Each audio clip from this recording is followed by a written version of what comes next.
Let's put something on your feet that's comfortable and slides, like slippers or socks, and get ourselves really up close to the wall. So to do that, you're going to lie on your side and scoot your butt all the way up to the wall, and then just kind of backwards cartwheel in. So you should be able to feel the pressure of your sit bones up against the edge of it. Totally fine if your knees need to bend. Make sure you find a comfortable position here. And just bend and straighten your legs a couple of times. Getting a sense of being able to slide your heels along the wall. And the grounding that happens in your spine as you extend out through your feet. By a couple, I mean 4. And let your back begin to respond to that. Feeling the natural curves and arcs that happen as your whole body gets engaged in a movement. If you start edging away from the wall, that's fine. You can always readjust when you want. Now try to cultivate a yawn. Just begin to wiggle your hips. See how that causes the shoulders to respond, maybe lifting different parts of you off naturally. And then tip your pelvis back and forth. And see if, by tipping the pelvis, you can not only cause the legs to move, but also cause your spine to begin to react. When your breath begins to synchronize with the movement, let it. And notice how that's happening, right? Where's the rhythm?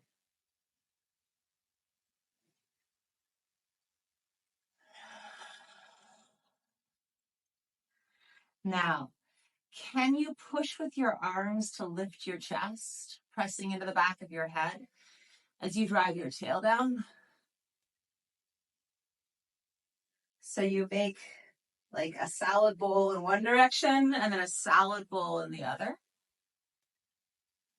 And if not, which is fine, can you find a way to make that effort feel good?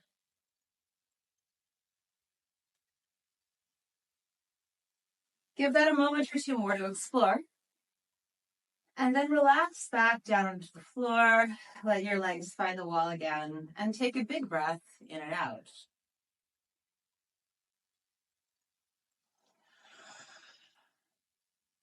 Now we're just going to start to flex and point the right foot. So your toes will pull back to your face, and then they'll reach to the wall. And I want you to notice how you can slide your heel on the wall as you do that.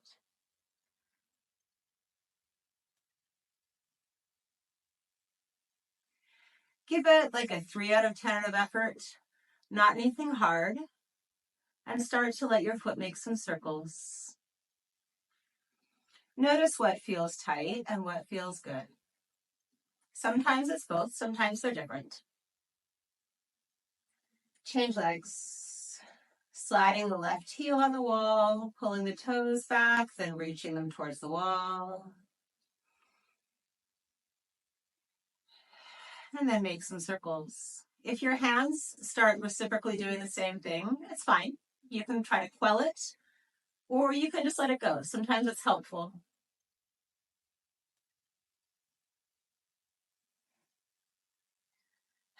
Let's alternate foot points. So one toe reaches and then the other one does. And let your knees begin to respond. So as the toes reach to the wall, the knee will bend. As the heel extends, the leg straightens. Experiment with the pacing to find the way to do this that gives you the most satisfaction right now. And notice when the knee bending begins to also compress into your torso. So the quality of this is very similar to the quality a cat has when it winds itself around your shin.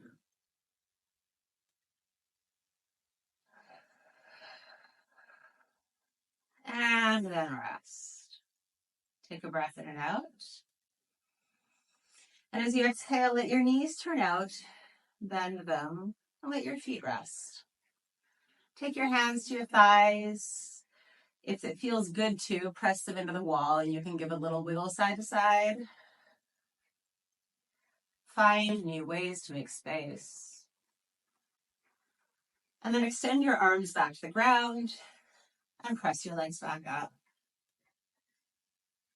Circle your arms up to your head. Inhale.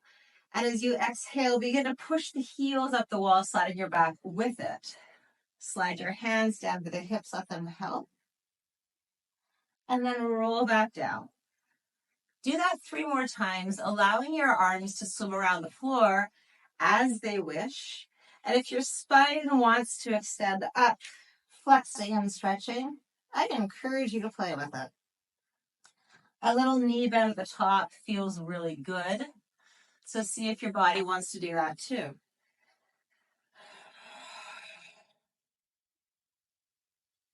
All right.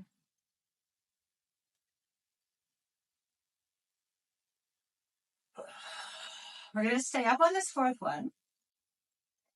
And then tuck your right foot under and slide it down the wall. Squeeze your butt and give your quad a nice stretch. If you'd like, you can bend your left knee and let your hips slide down and pulse that a few times. Extend the right foot back up and lower back down. Let your back stretch up and repeat with the left leg sliding up. Point the left toes, tuck them under, get a stretch, and the right leg and pulse it.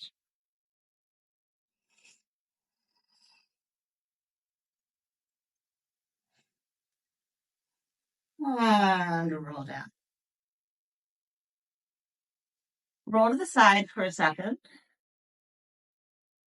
And on your side, just move your head back and forth a few times. So we're flexing the neck quite a bit as we roll the body up.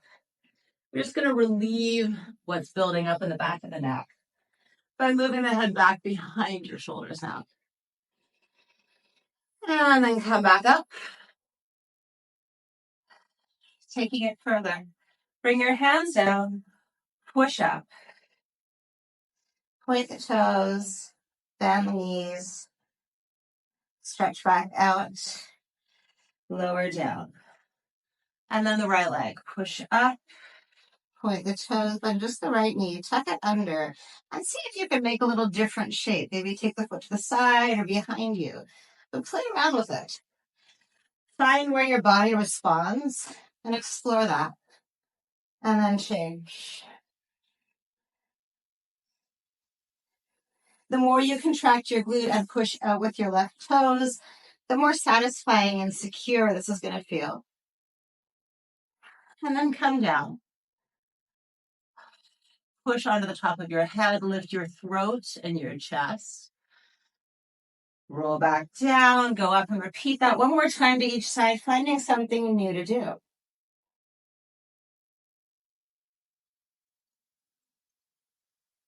Change sides.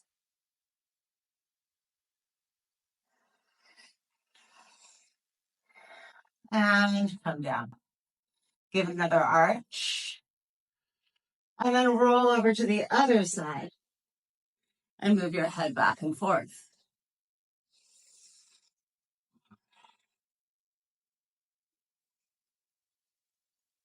Roll back up onto the wall.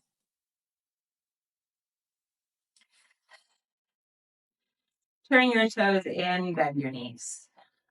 Turn your toes out, straighten your legs, making circles with both your feet and your knees, and allowing the femurs to rotate in the hips. If your hips go up with you, great. If they don't, great. If they make different choices every single time you do the movement, great. Do what feels really good and move into that more. And you can either keep the soles of your feet off the wall or push them on for different stretches in your ankles, which is so important for hip mobility. Change directions, bend your knees, take the toes out, slide the toes in, push up. Enjoy the stretches when they happen. And let's start to let the legs open here just a little bit more. Until they're resting wide. Take your hands to your thighs, push the thighs to the wall, Rock back and forth a bit. And allow your knees to bend a little further. Now we're going to stretch the left leg out and pull it in 4 times. I'm going to my flexibility, you go to yours. You want to hug the edges of what feels comfortable and just explore that range.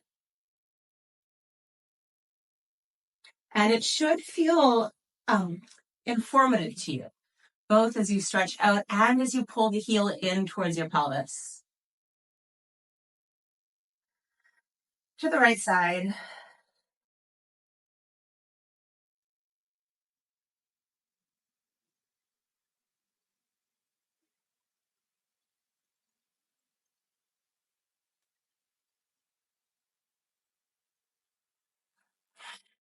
Upside down Cossack squats. I'm going to move a little closer into the wall for this. You might need to as well. We're going to keep our legs wide. We're going to go up. And then as we come down, we're going to descend into one leg bent to one leg straight. So press up. Let your legs turn out. Find your glutes working. And then bend your left leg, extend your right leg lower. Push back up. Other side. Skating on the wall.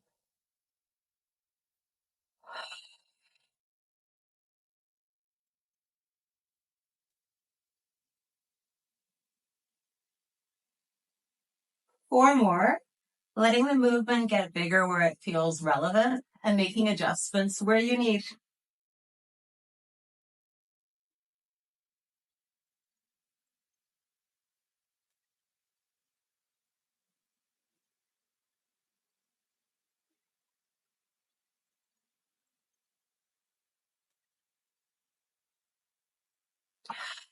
And this is pushing me away from the wall, which is fine. The body making new shapes is good for it. Rock yourself side to side. You can bring your feet in a bit as you do this.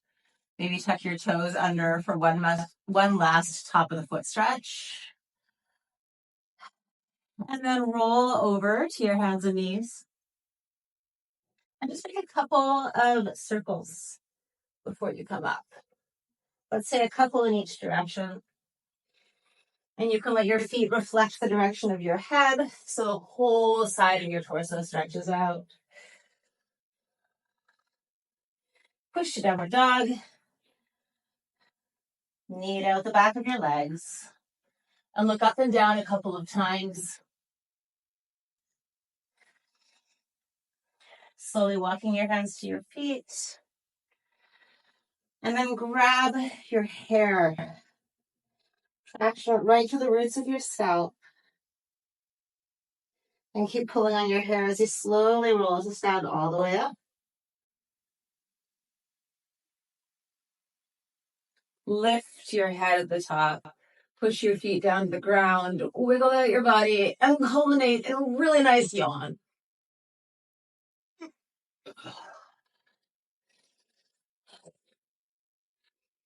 And that will do.